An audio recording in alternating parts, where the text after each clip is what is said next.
All right, Senator Cortez Masto, you're up. Thanks for joining us today. Thank you. Thank you for this great subcommittee hearing, and I appreciate everybody that's participating today. Let me, it's Faith? Mr. Fife, let me start with you, because you talked about data harvesting. How long would you say data harvesting has been going on? How many years? Roughly as long as we've had data. And so do you think it is too late to start putting in regulatory regimes to protect, let's just say, an individual's PII? No.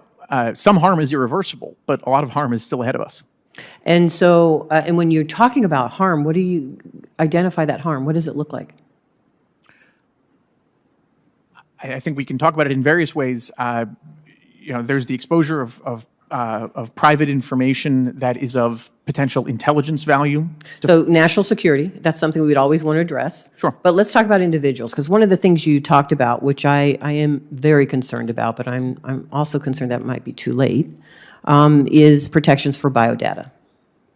And we definitely need to do something, as you have said, but is it too late? I mean, that information is already out there for many, and you can't pull it back. So how would we address that?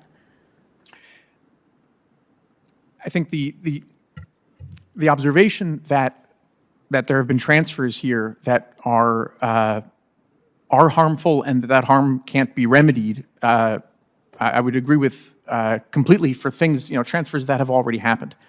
And yet, I would also be inclined to say that, there are uses of biodata that are currently devised, but are imperfect and will still need to be fed by enormous amounts of data that companies and governments, will seek to ingest over time. But some will seek to do so in ways that are generally consistent with democratic values and the rule of law, and some will do so in the way that the Chinese Communist Party functions. Preventing the further ingestion of that sort of data over time for these uses of biodata already devised would seem to be a major interest of ours.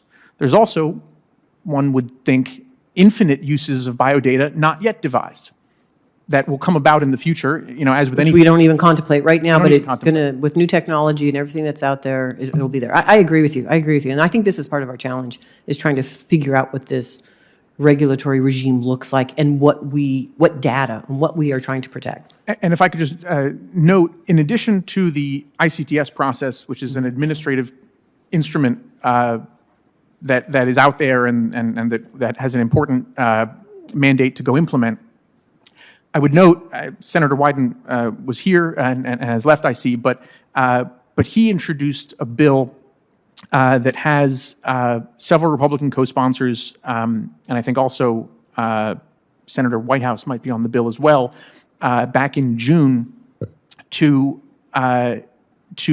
create a new export control category for bulk American data. Mm-hmm. And so this would essentially take the export control system that we have long had, at the Commerce Department, led by its Bureau of Industry and Security, and create a new element of it to focus on the bulk transfer of American personal data, in principle, to try to combat all of these sorts of risks. There are, enormous complications with how exactly this would be done. I would just observe that it is notable and I think unfortunate that, that bill pointing at a really important national security, China-related concern that we have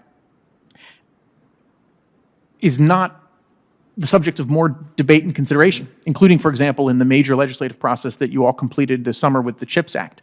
And so it would seem another opportunity in the new Congress, presumably, to look at that effort and other ways at getting at that same very important problem. I agree. Thank you. And so what I'm hearing from you today is the ICTS committee concept that's on white paper is a good start, is where we should be starting here. Yes, ma'am.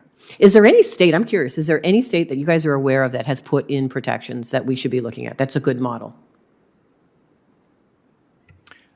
I'll happily defer to colleagues as well. I would just note that the short answer would appear to be no. The Europeans, through their GDPR, have a much more aggressive and mature and advanced data privacy framework. But they've been mostly directing it against the United States. And, and our big tech players and questions about the Privacy Shield and what the, U.S. government might do with European personal data that gets, sent across the Atlantic. The European approach to data, for all of its vigor, has been rather uninterested in the fact that the data protections for Europeans in China are nil. And these Chinese platforms, of course, operate in Europe as well. Thank you. Thank you, Mr. Chair.